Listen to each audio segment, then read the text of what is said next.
Okay, कहाँ तक आए थे कल हम, याद आ रहा है आपको? रिकॉर्डिंग किसी को याद आ रहा है क्या, कहाँ तक आए थे?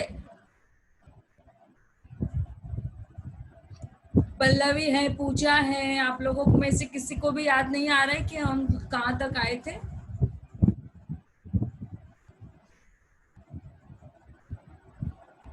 दिव्या, भारतवर्ष का साल होगा जी बोलिए। सरवाइव में भारत का पुनरुत्थान होगा, मिल जाएगा उसके बाद शारीरिक समय। शक्ति से। आवाज, आपकी आवाज कट रही है अभी। हाँ बोलिए। भारतवर्ष का पुनरुत्थान होगा शारीरिक शक्ति से नहीं, आत्मा की शक्ति से। वेरी गुड, वेरी गुड, बहुत बढ़िया। चलिए अब हम लोग फिर से एक बार स्टार्ट करते हैं। अपने स्वामी विवेकानंद जी ने क्या कहा हुआ है, तो हम कहाँ तक आए थे, जिस प्रकार से पिछले एपिसोडों में हमने क्या देखा था, ठीक वैसे ही पिछले तासिकाओं में हमने क्या देखा था उस पर थोड़ी चर्चा कर लेते हैं, उसके पश्चात हम लोग आगे बढ़ते हैं। तो दोस्तों, हमने यह जो आपके सम्मुख रखा हुआ है युवाओं से, यह युवाओं से संबोधन है। जिस प्रकार से गद्य की अलग अलग प्रकार की विधाएं होती है, तो यह गद्यतर विधाएं, कथितर गद्य विधाओं को साथ आपको परिचित करवाने का हमारा प्रयास है।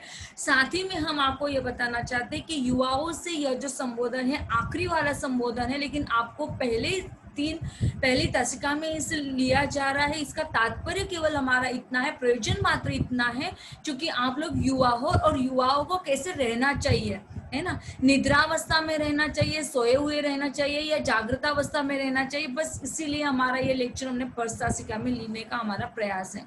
तो युवाओं से जो है, ये तो एडमिट कर चुके हैं, इनको फिर भी बार बार ये क्यों आ रही है? हाँ, तो युवाओं से जो है यह शीर्षक पाठ में, स्क्रीन क्लियर हो रही है ना, आपके सामने स्क्रीन आ रही है ना पूजा? हाँ मैम। ओके, तो देखिएगा कि जैसे युवाओं से शीर्षक पाठ में विवेकानंद की उन विचारों का समावेश है जो युवाओं के लिए उन्होंने विशेष रूप से उद्गारित किया है। अब देखिएगा कि यहाँ पर युवाओं से यह जो पाठ है, शीर्षक दिया गया है, तो युवाओं से तात्पर्य आप लोगों को बिल्कुल क्लियर है कि आपसे बात करना चाहते हैं ना।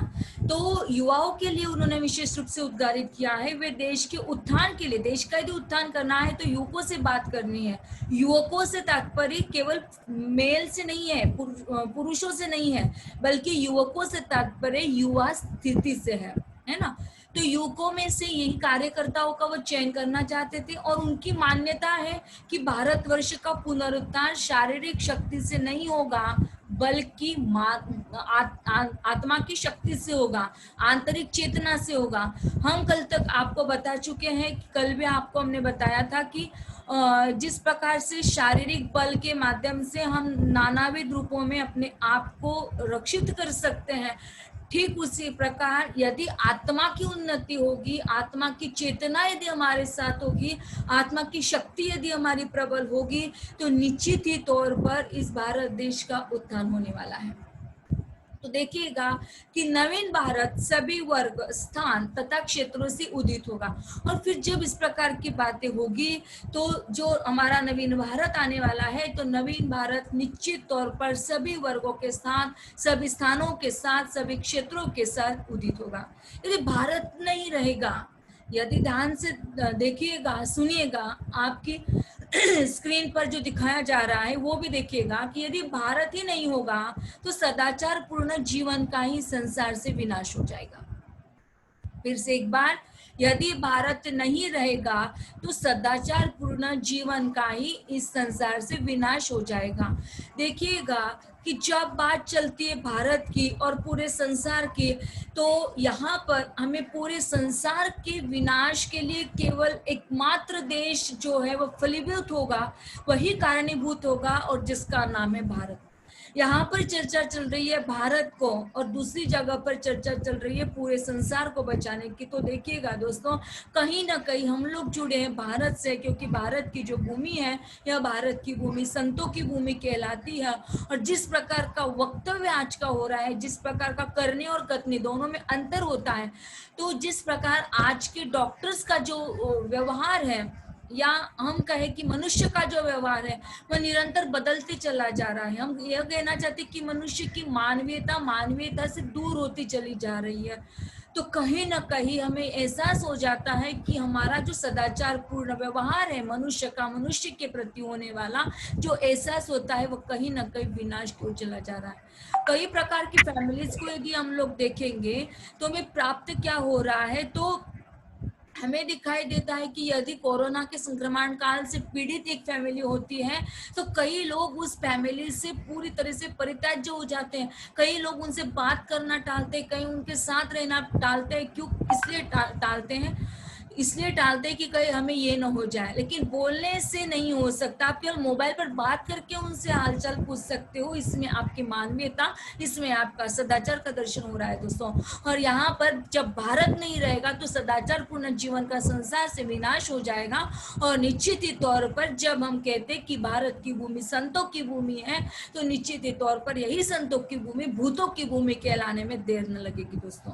इसलिए बदलना होगा, हमें अपने आप को बदलना होगा, हमें पूरे संसार को बदलना होगा। और पूरे संसार को बदलने की जिम्मेदारी अब बूढ़े वर्ग पर नहीं है, बुजुर्गों पर नहीं है, निश्चित तौर पर आप और हम पर है।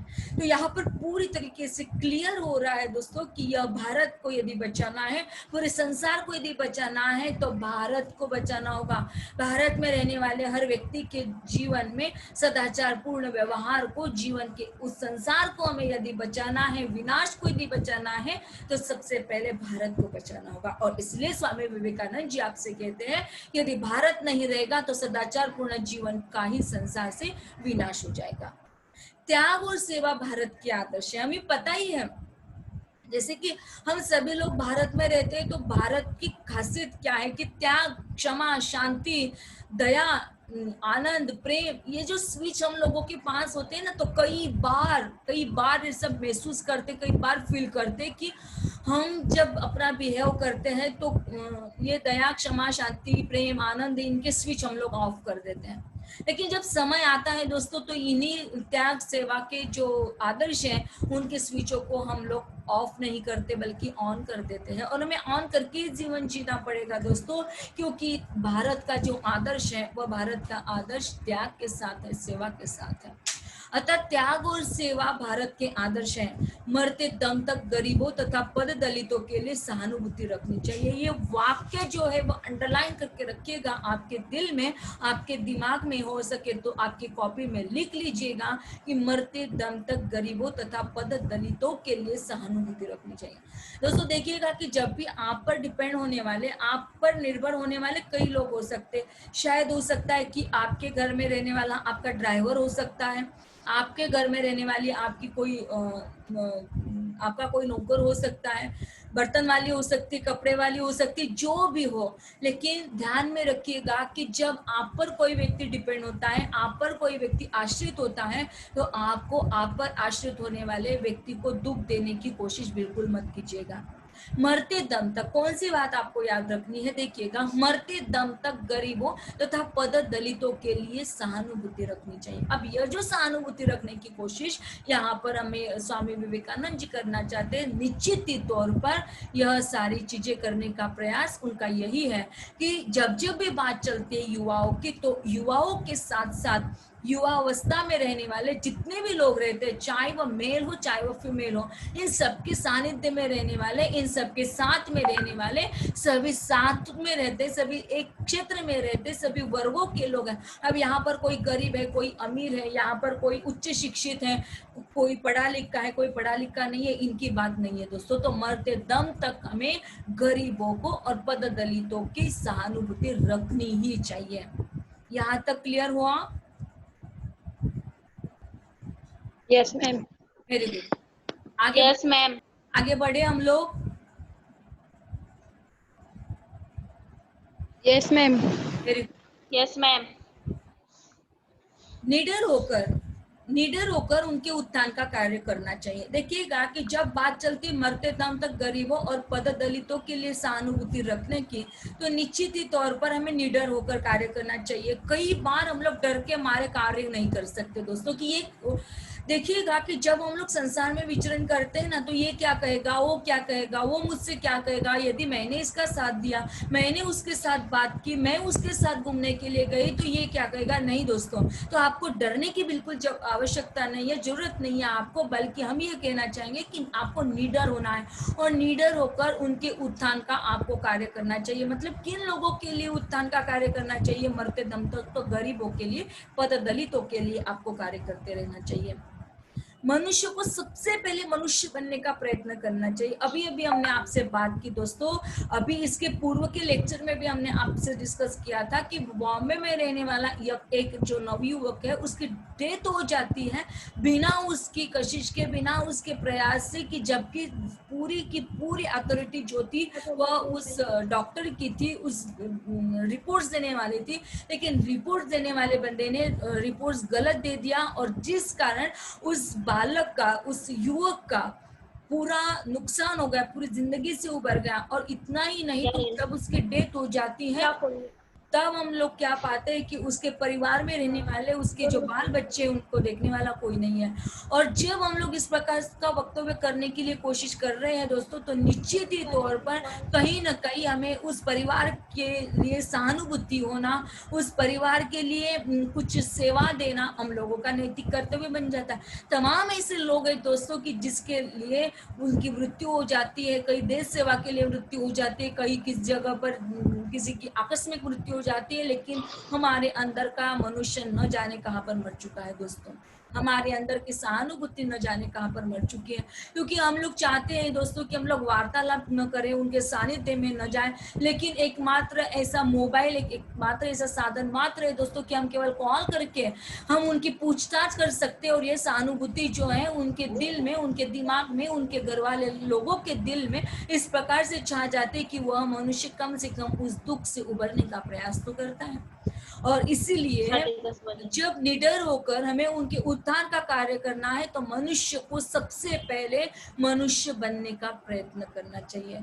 जब बात चल रही है दोस्तों मनुष्य को मनुष्य बनने की, तो हमें ऐसा लगता है कि जब बड़े बड़े ह्यूमैनिज्म के केवल मात्र सेमिनार लिए जाते हैं, बड़े बड़े मंच से हम एक दूसरे को मानवीयता वाली बात बताते हैं, तो न जाने इस समय में समाज में चल रहे इस संघर्ष के साथ जूझने वाले परिवार के प्रति हमारी सहानुभूति, हमारी मानवीयता कहाँ पर खत्म हो जाती है। और मानवीयता जब खत्म हो जाती है, तो यही संतों की भूमि, भूतों की भूमि कहलाने में सफल हो जाती है दोस्तों।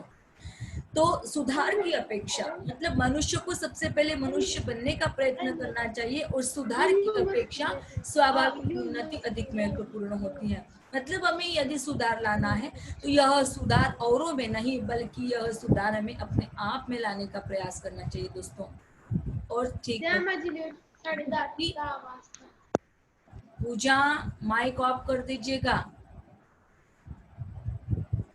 पूजा आपका माइक ऑफ कर दीजिएगा। हाँ, तो बुद्धि और विचार शक्ति से बड़ी शक्ति हृदय की महाशक्ति है।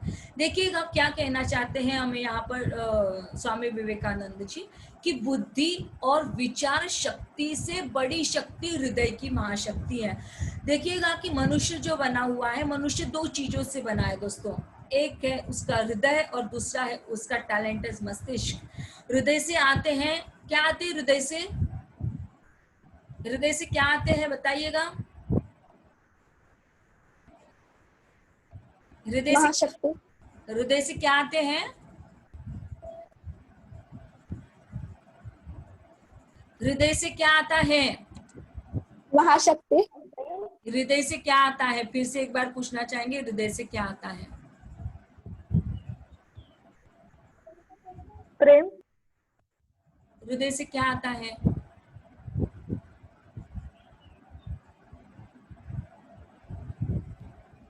प्रेम। प्रेम आता है क्या, और क्या क्या आता है, महाशक्ति।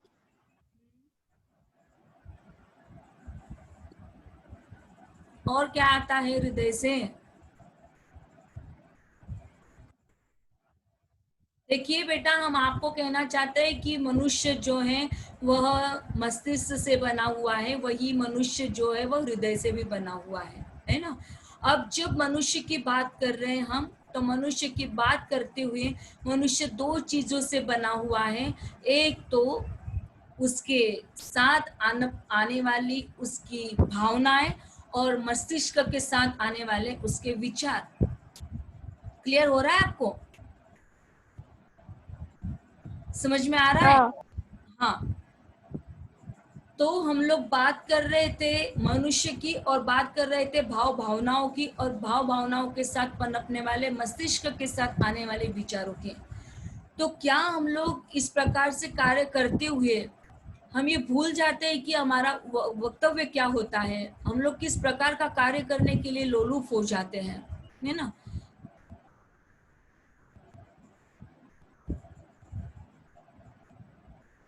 स्लाइड क्लियर दिखाई दे रही है आपको? हाँ।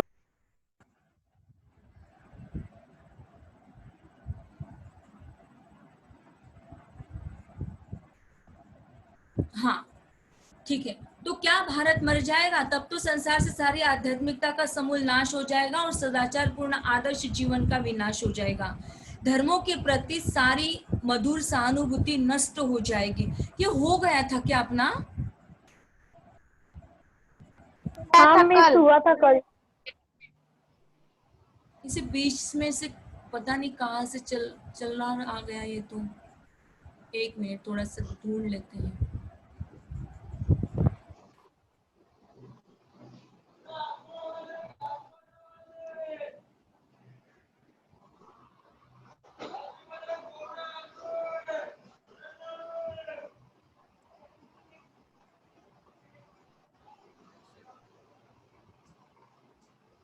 मैम वो भारत वाला था, वो ऊपर ऊपर।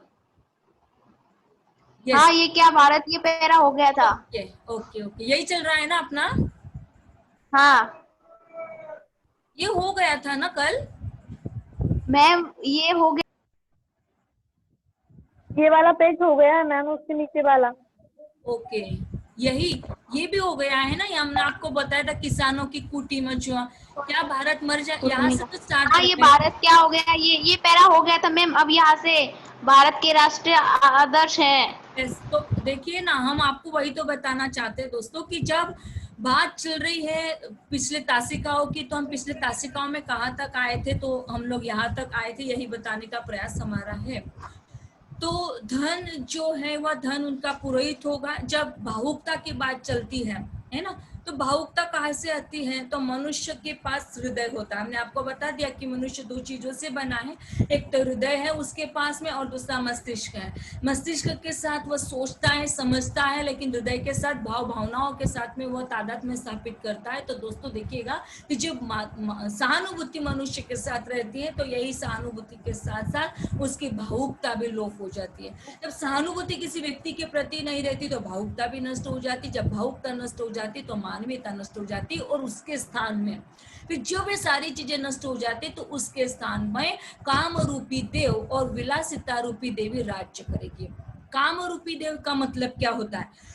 तो काम रूपी देव का मतलब होता है कि काम क्रोध मोह माया। अब आर यू मैच्योर्ड नाउ? आप लोगों को सारी चीजें बताने की आवश्यकता नहीं है दोस्तों कि किस प्रकार से निर्भया का हत्याकांड हुआ। आज नारी के प्रति देखने की जो दृष्टि है हर पुरुष की, शायद वो चाहे वो कोई भी हो सकता है ना। तो मतलब जिस प्रकार से हम कल तक सुरक्षित थे, कल तक सेफ थे, तो क्या आज हम लोग अपने आप को सेव कर पा रहे हो? घर से बाहर निकलते तो हमें डर लगता है। तो ये जो काम रूपी देव है, हर मनुष्य के, हर व्यक्ति के, हर पुरुष के दिल में पनप रहा है। और विलासिता रूपी जो देवी है, मतलब हमें यही लगता है ना कि हमें विलासिता प्राप्त हो, मुझे ये चाहिए, मुझे वो चाहिए, मतलब आज संतुष्टि समाधान हम लोगों के पास नहीं है। तो जो विलासिता रूपी देवी राज्य कर रही है और धन उनका पुरोहित होगा। हम लोग क्या देखते हैं कि आज धन को ही महत्व दिया जा रहा है।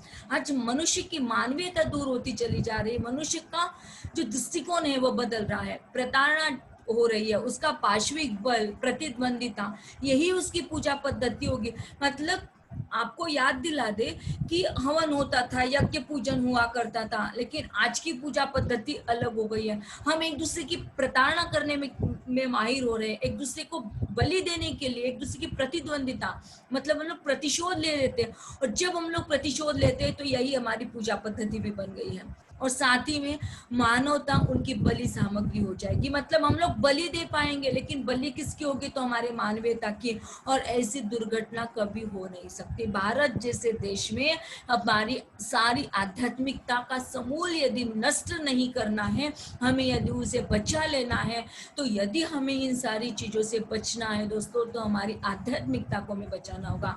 और आध्यात्मिकता हमारी चलती वैदिक परंपराओं के साथ, और हमारी वैदिक परंपराएं चलती हैं योग के साथ, और योग चलता है ध्यान के साथ। तो दोस्तों, कल भी हमारे मोदी जी के भाषणों को यदि हम लोग सुनते हैं, देखते हैं, तो नजरअंदाज मत कीजिएगा।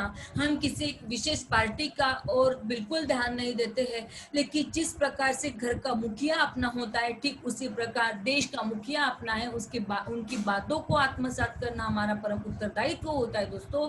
तो यहाँ पर हम बताने के लिए लोलुप हो रहे हैं कि जब मोदी जी ने इस प्रकार के संस्कारों को, इस प्रकार के योग को, इस प्रकार के ध्यान को प्राप्त करने की कोशिश की है, तो निश्चित ही तौर पर आज के युवाओं को ध्यान करना नितांत आवश्यक है। भले ही आप लोग घर पर जाएं, मेडिटेशन करें, जैसा भी मेडिटेशन करें, लेकिन मेडिटेशन के माध्यम से हम अपनी आंतरिक चेतना को जागृत कर सकते हैं। अपनी आंतरिक चेतना एक बार यदि जागृत हो गई, तो कई प्रकार के जो विकार है, जो हमें पनपते हैं, तो इस प्रकार के विकार हमें नहीं पनपेंगे। और हम यह भी कहना चाहेंगे, यदि आध्यात्मिकता को बचाना है, तो हमें योग को आत्मसात करना है। जब योग को आत्मसात करेंगे, तो इस प्रकार का उत्तरदायित्व हमारा और आपका, हम सभी का होगा। भारत के राष्ट्रीय आदर्श हैं। भारत के राष्ट्रीय आदर्श कौन से हैं? तो त्याग और सेवा। ध्यान में रखिएगा दोस्तों, यह भारत का आदर्श है। आप इन धाराओं में तीव्रता उत्पन्न न कीजिए। ये सारी चीजें केवल आप लोगों के लिए हो रही है, आप लोगों के माध्यम से हो रही है, क्योंकि आप लोग युवा हो। आपको त्याग करना है, आपको सेवा करनी है। आपको त्याग किन चीजों का करना है? क्या आपको आपके मम्मी पापा को त्याग देना है? क्या आपको आपके मम्मी पापा, आपके परिवार को त्याग देना है? नहीं दोस्तों, बिल्कुल नहीं। आपको त्यागना है, आपको त्यागना है, आपको त्याग करना है आपके अतिरिक्त आने वाली इच्छाओं का। आपको त्याग करना है आपको अतिरिक्त जो चाहत है उसका। आपको परित्याज्य करना है आपकी चाहतों का। अलग अलग प्रकार की चाहतें जो होते हैं ना, वो हमारे बीच में नहीं है दोस्तों। मेरी सहेली के साथ ये हो रहा है, मेरी सहेली के पास से है, मुझे भी चाहिए। जब तक हम लोग सेटिस्फाइड नहीं होंगे, जब तक हम लोग समाधानी प्रवृत्ति को नहीं अपनाएंगे, तब तक हम लोग त्याग नहीं कर पाएंगे। तो देखिएगा, और साथ ही में दिया हुआ है त्याग और सेवा शब्द। भारत के राष्ट्रीय आदर्श कौन से हैं? त्याग और सेवा। हाँ दोस्तों, आपसे एक बात शेयर करना हम भूल गए।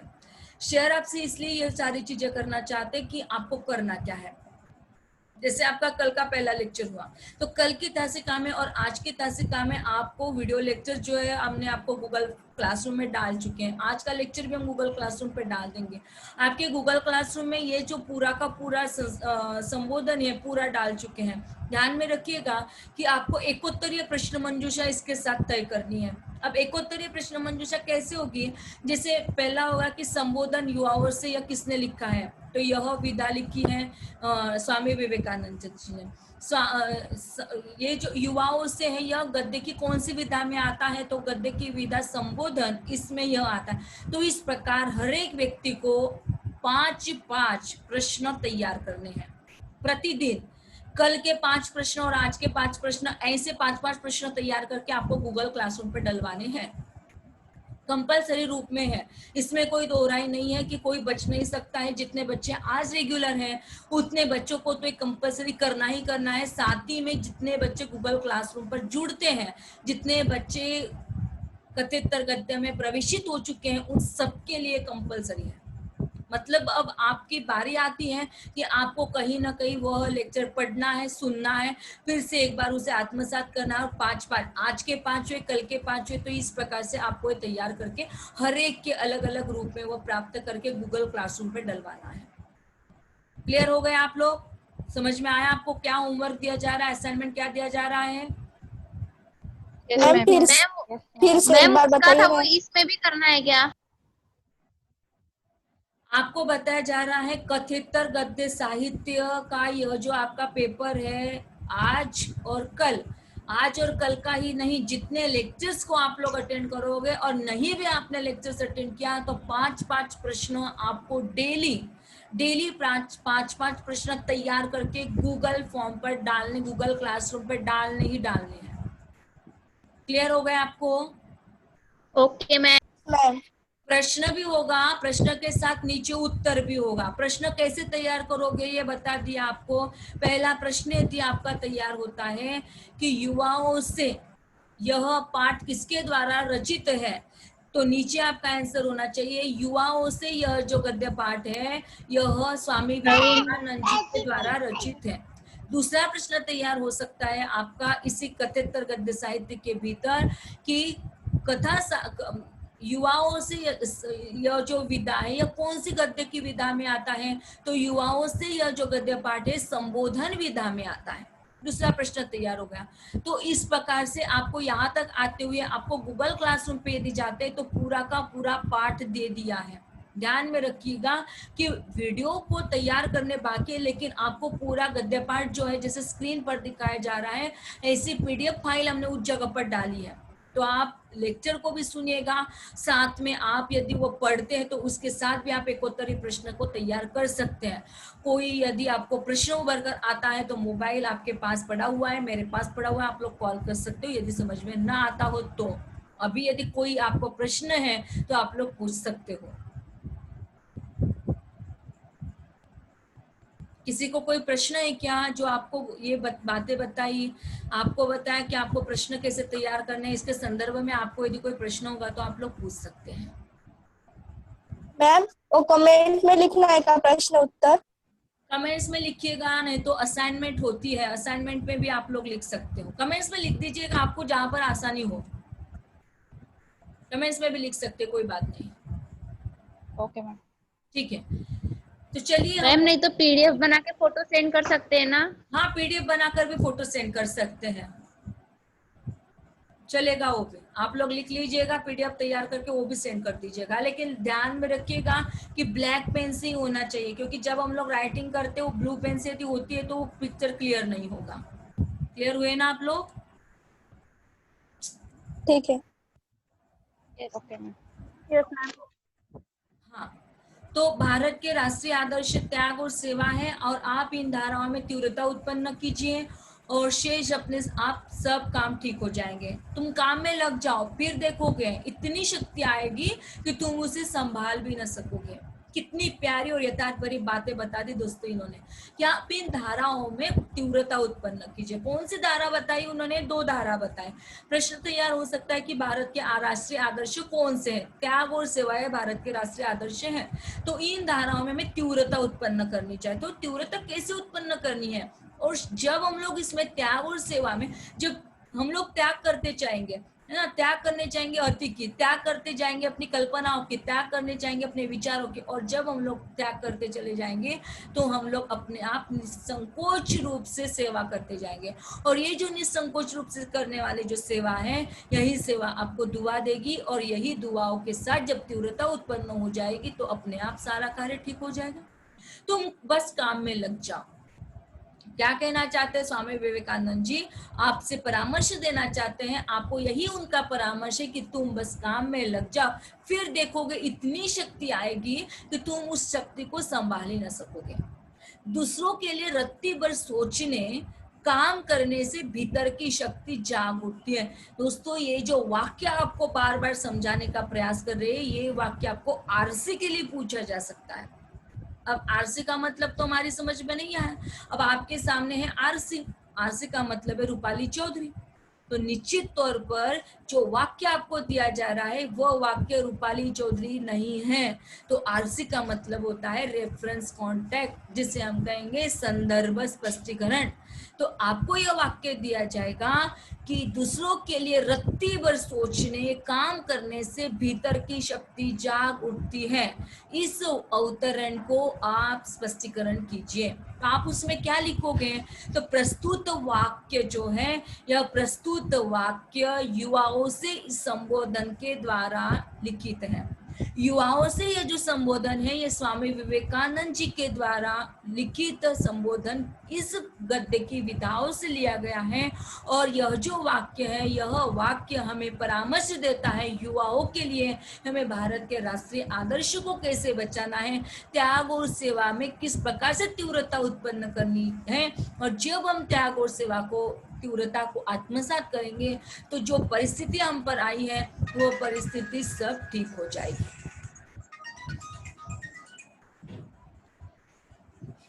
और जब तुम काम में लग जाओगे तो देखोगे इतनी शक्ति आएगी कि तुम उसे संभाल ही न सकोगे। दूसरों के लिए रत्ती भर सोचने, काम करने से भीतर की शक्ति जाग उठती है। जब इस प्रकार का वाक्य आपको दिया जाएगा, अवतरण के साथ स्पष्टीकरण कर दिया जाएगा, तो दोस्तों निश्चित ही तौर पर आप उसमें माहिर हो जाएंगे।